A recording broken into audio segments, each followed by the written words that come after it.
નમસ્કાર મિત્રો, સ્વાગત છે તમારું મારી યુટ્યુબ ચેનલ ઓફિશિયલ માહિતીમાં। આગામી 24 કલાકમાં અનરાધાર વરસાદ આવશે એવી આગાહી સામે આવી છે। તો આના વિશેની સંપૂર્ણ માહિતી મેળવવા માટે આ વિડિયોને અંત સુધી જરૂર નિહાળજો અને હજુ સુધી મારી ચેનલને સબસ્ક્રાઇબ ના કરી હોય તો સબસ્ક્રાઇબ કરી લેજો। મિત્રો, અંબાલાલ પટેલ દ્વારા રાજ્યમાં વરસાદને લઈને આગાહી કરવામાં આવી છે। વિગતવાર કહેવામાં આવે તો અત્યારે ઘણા વિસ્તારો એવા છે જ્યાં લોકો હજી સારા વરસાદની રાહ જોઈને બેઠા છે। ખાસ કરીને ઉત્તર ગુજરાતની વાત કરવામાં આવે તો હજુ સારા એવા પ્રમાણમાં વરસાદ થયો નથી, જેની રાહ જોઈને બેઠા છે કે ચોમાસું પૂર્ણ થાય તે પહેલા સારો વરસાદ થાય અને પાણીના તળ ઊંચા આવે। આ દરમિયાન હવામાન નિષ્ણાત અંબાલાલ પટેલ દ્વારા વરસાદની આગાહી કરવામાં આવી છે। મિત્રો, ખાસ કરીને વાત કરવામાં આવે તો અંબાલાલ પટેલે કહ્યું છે કે આગામી 24 કલાકમાં ભારે વરસાદ થવાનો છે।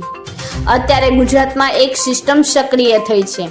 અંબાલાલ પટેલે કહ્યું છે કે આગામી 30 જુલાઈ સુધી દક્ષિણ ગુજરાત અને મધ્ય ગુજરાતમાં ભારે વરસાદ થવાની સંપૂર્ણ સંભાવના છે। ખાસ કરીને વાત કરવામાં આવે તો અત્યારે વડોદરા, દાહોદ, ડાંગ અને પંચમહાલમાં ભારે વરસાદની આગાહી કરવામાં આવી છે।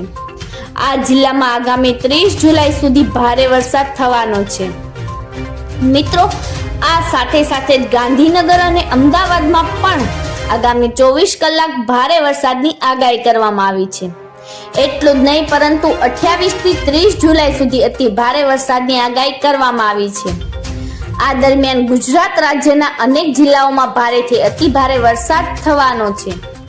મિત્રો, આ સાથે જ અંબાલાલ પટેલ દ્વારા કરવામાં આવેલી આગાહી પ્રમાણે વરસાદ આવ્યા વિના રહેતો નથી અને રાજ્યના ગ્રામીણ વિસ્તારોમાં લોકોને અંબાલાલ પટેલની આગાહીની રાહ જોઈને બેઠા છે। આગામી 1 અઠવાડિયામાં ભારે વરસાદ થશે તેવી અંબાલાલ પટેલ દ્વારા આગાહી કરવામાં આવી છે। મિત્રો, આવી જ વધુ માહિતી મેળવતી રહેવા માટે મારી ચેનલ સાથે જોડાયેલા રહેજો।